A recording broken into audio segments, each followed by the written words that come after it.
Jumlah kasus harian terkonfirmasi COVID-19 Jawa Timur akhir Agustus lalu menjadi yang terbanyak di Indonesia. Menurut epidemiolog, angka itu harusnya disesuaikan dengan jumlah penduduk. Di Jawa Timur, angka kematianlah yang justru masih sangat tinggi. Jawa Timur menjadi penyumbang jumlah kasus harian terkonfirmasi COVID-19 tertinggi di Indonesia pada akhir Agustus lalu dengan sekitar 1.300. Meski demikian, jika dibandingkan pada pemberlakuan pembatasan kegiatan masyarakat, angka itu menurun. Puncak penambahan jumlah kasus harian pernah mencapai sekitar 8.200. Sejak akhir Agustus pun, Jawa Timur terbebas dari zona merah dalam peta risiko Satgas COVID-19 nasional.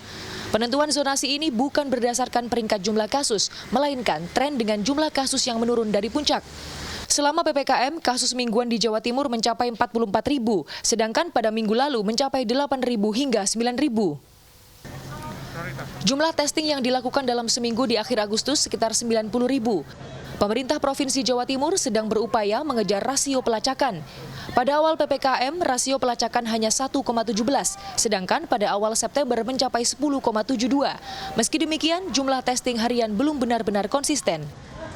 Kalau masalah tes ini memang kita sudah masalah dari lama ya. Jadi kalau di weekend gitu biasanya memang tes itu menurun. Atau ketika memang kasus negatif yang diinputnya delay itu juga sering. Jadi makanya kenapa kok jumlah spesimen itu tiap hari nggak konsisten gitu ya. Kita lihat pokoknya trennya itu kadang-kadang tiba-tiba naik sampai 10.000, 20.000 lebih gitu per hari.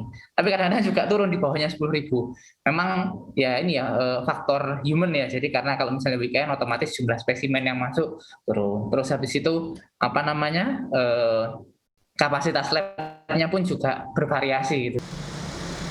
Menurut epidemiolog Universitas Airlangga Windu Purnomo, zonasi risiko berdasarkan warna-warni harusnya tak lagi dipakai Satgas COVID-19 nasional. Sejak sebelum PPKM, terdapat penilaian lain yang dikeluarkan Kementerian Kesehatan mengacu pada Badan Kesehatan Dunia WHO, yaitu asesmen situasi. Terdapat 6 indikator yang menghasilkan level daerah. Hingga awal September masih terdapat 9 daerah di Jawa Timur yang menduduki level 4. Sementara untuk membaca jumlah kasus harian terkonfirmasi COVID-19 harusnya juga disesuaikan dengan jumlah penduduk. Di Jawa Timur yang harus menjadi perhatian justru angka kematian. Secara kumulatif, Jawa Timur bertengger di peringkat 2 dengan 7,37%. Kita nomor 26 urutannya kalau konfirmasi. Kalau lihat kasus absolutnya ya gede lah, tapi penduduk kita memangnya 40 juta. Nah, jadi untuk Jawa Timur itu angka insidensnya itu ya itu adalah 20,15 per 100.000 jumlah penduduk.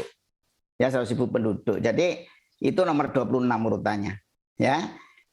Dan yang jelek di Jawa Timur itu apa? Kematian. Bukan angka konfirmasinya. Percepatan vaksinasi menjadi salah satu jurus pemerintah Provinsi Jawa Timur. Selama 2 bulan terakhir, 6,7 juta dosis vaksin sudah dihabiskan untuk masyarakat Jawa Timur. Tim Liputan.